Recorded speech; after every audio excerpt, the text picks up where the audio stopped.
اور اصل میں نیکی جو ہے اس کا معیار تو وہ ہے حق کے لیے بھوک سہو، تکلیفیں سہو، اور حق کے لیے میدان جنگ میں آ کر صابر رہو، ثابت قدم رہو۔ اس کا کیا مطلب ہے؟ یہاں بیسیکلی ڈیفرنشیٹ ہو گیا ہے ایک خانقاہی تصور نیکی کا،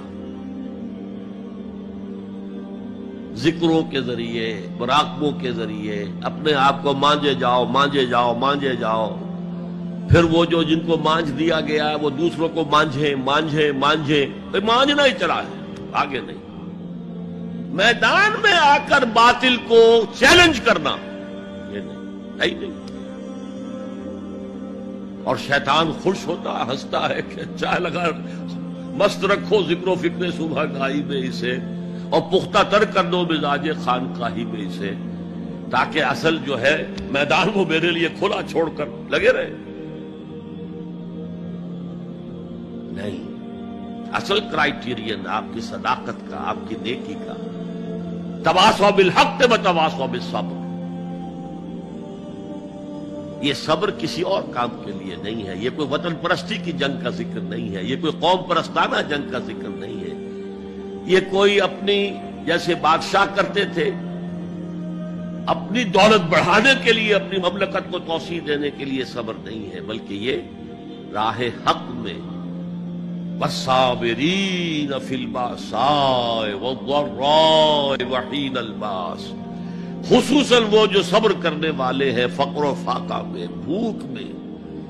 اور تکلیف میں۔ زخم آ گیا ہے، تیسرے اٹھ رہی ہیں، برداشت کر رہے ہیں، آدمی کانپ جاتا ہے۔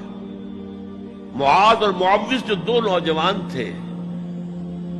جن کو حضور نے تو کہا تھا تم ابھی کم عمر کے ہو، تم جاؤ، واپس چلے جاؤ، لیکن ان میں سے جو بڑا تھا اس نے کچھ کہا حضور سے تو حضور نے مان لیا، چلو ٹھیک ہے تم آ جاؤ۔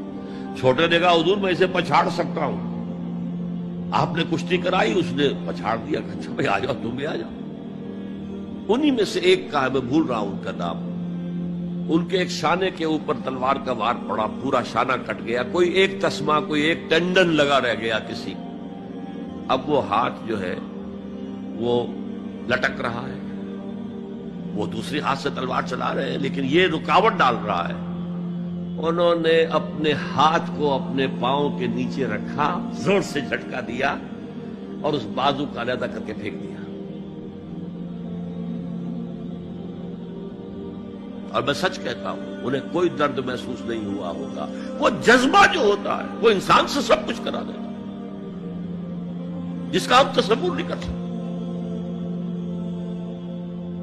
والصابرین فی الباساء والضراء وحین الباس، اور جنگ کے وقت،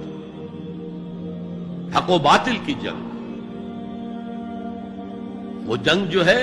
زرپرستی کی نہ ہو، ملک گیری کا نہ ہو،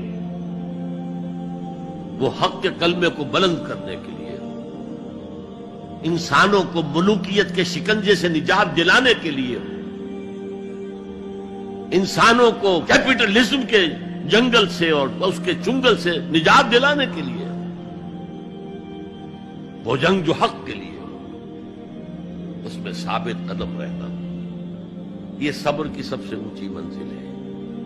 اور یہ نمایاں ترین فرق ہے اسلام کے تصور نیکی میں اور جو آپ دنیا میں دوسرے، چاہے وہ بدھ مت کا تصور ہو، اور چاہے وہ کسی اور کا تصور ہو، اور چاہے وہ صوفیانہ تصور ہمارے ہاں کا ہو، چاہے وہ کرسچین موناسٹسزم کا تصور، ان سب سے جو فرق ہے وہ یہ ہے کہ جہاد فی سبیل اللہ چوٹی پر ہے، دیٹ از دی پیک۔ حضور نے اسے کہا ضربۃ السنام منہ الجہاد فی سبیل اللہ،